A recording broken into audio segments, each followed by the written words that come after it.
I'm just gonna start recording. Okay. That way she I can look feel awesome awkward. right now. Okay, let's go. I'll get you from here for timing. Woo, okay. Whoa, there's something in my pocket. I bet you it's, oh, I was like, is it a phone? Okay, are you ready? Maybe. Let's go. Okay, going. Are you just filming? Yes, Yeah. go. Oh, okay, I'm going. Obviously, okay. See, I told you this is gonna happen. Okay. Okay, I'm sorry. I'm just like so good. Okay, I'm going. Mr. Fun, Mrs. Okay. A fifth-generation Montanan, Colin Patrick Henry Meloy came to understand the value of having grown up in Montana. He was born and raised in Helena, where he found his love for music at an early age from an uncle who lived in Eugene, Oregon. He graduated in 1993 from Helena High School. While there, he had theater and musical interests, performing at the Helena Grand Street Theater. Turning his back on his family's tradition, Meloy left Montana and went off to a college on the West Coast. He stayed there to study English for only 2 years and then returned home, graduating from the University of Montana in 1998 with a degree in creative writing. After graduation, Colin had a choice to make. Either stay in Missoula or move to Portland and start a band. Meloy and some friends formed the very successful indie folk rock band called the Decemberists. Performing all over the world, the band became known for their energetic live shows. In addition to touring, the Decemberists have recorded 7 critically acclaimed albums, including the bestseller, The King is Dead. Recently, Colin has stepped away from music to pursue another creative interest. Along with his wife, he is writing a series of fantasy books, The Wildwood Chronicles. These stories are inspired by their autistic son, Henry.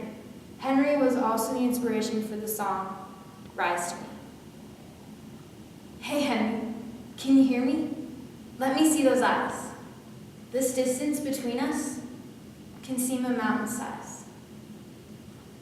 In June 2012, Meloy returned to Montana to be a featured graduation speaker at Helena High School. I am honored to be here at the commencement of your post-high school lives. Consider those words, post-high school lives. Keeping that phrase in mind, I'd like to quickly dispel a myth. There's a weird bit of misinformation floating around that somehow high school is the best time of your life and you'll never quite relive it. That it's all downhill from here. I heard that when I was your age. Always sounded super ominous to me, like it was an inevitable thing. If I wasn't enjoying myself 100% at every moment, I was somehow doing my future self an enormous disservice. It may come as a consolation to some of you that is on par with one of the biggest lines of garbage the adult world will ever try to feed you. But for some of you, that may be true. If you're one of those people that in 20, 30 years' time, you look back and say that those 4 years in a public institution where you weathered the worst of your post-puberty days, the insecurities, the cruelties, those were the best times of your life, I congratulate you. Nice work. But for most of you, the rest of your lives will tower by magnitudes of greatness over this minute stretch of your time on Earth. You know, when I first got the invitation to come here to speak to you, I guess I surprised myself by saying yes. I think I said yes mostly because I was shocked to be asked. My qualifications? I once sat where you sit, part of a graduating class of Helena High School. I didn't do well in classes. My friend Mark and I convinced our Algebra 2 subs to let us go play Frisbee on the lawn. Our grades were really that hopeless. I wasn't involved in student government. I hate to admit it to the sports fans, but I don't think I went to a single Bengal game, football, basketball, whatever. My biggest claim to fame among my Bengal peers might have been when I was elected best hair in the 1993 yearbook. However, despite my lack of school spirit and anything to really anchor me to this high school, when I got the invitation, I suddenly felt it important to me to come here, stand here and spout stuffy, inspirational platitudes. And maybe I can stand as an example to my fellow underachievers. But also, I do have something important to impart to you. Something only I can tell you, as a Montanan who has left. When I left Helena, I barely looked back. I was falling over myself to get out of here. I was bound for the West Coast, to the only college that would accept me.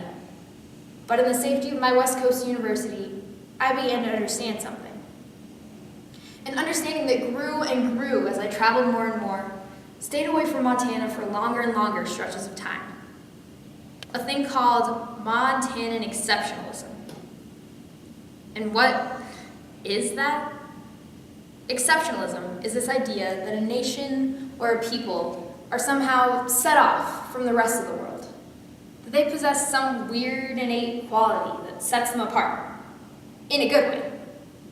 Montanan exceptionalism, now that's something that has begun to make sense to me. After college, I moved to Portland, Oregon, and started a band called the Decemberists, and we started touring. First regionally, just quick 2-week jaunts up and down the West Coast, then nationally. Before too long, we'd signed with a major label and began touring around the world. And once you start doing that, moving farther and farther to the pale of your comfort, beyond the boundaries of your home, you engage with people of all stripes, and you get a real sense of how everyone's worldviews are necessarily shaped by the place where they are from. And where does this exceptionalism come from? Since it seems innate, it is in fact, in each and every one of you. I would say that it comes from the landscape itself, that an extraordinary landscape requires an extraordinary people to live in it. You are trailblazer stock. You are the stuff of mavericks and pioneers.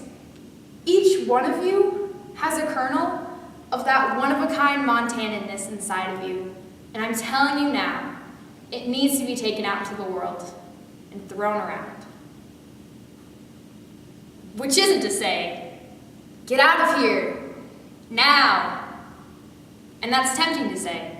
I'm sure it would have been the message I would have most connected with when I was your age, sitting where you sit now. And maybe that message is right for some of you, but not for all. You see, while I press many of you to go out into the world and have the same epiphanies I did, recognize the greatness of your home state and its native people. Understand the incredible rarity and preciousness of this Montanan exceptionalism. This is your path, your mandate. For others of you, those of you who would prefer to stay or just end up staying, that's cool too, because you need to create the furrows, plant the seed on its home soil. You need to protect and cultivate the next generation of Montanans and make sure that this spirit survives. So, all of you. It doesn't matter if you barely made it to this spot. That you, like me, eked your way to graduation.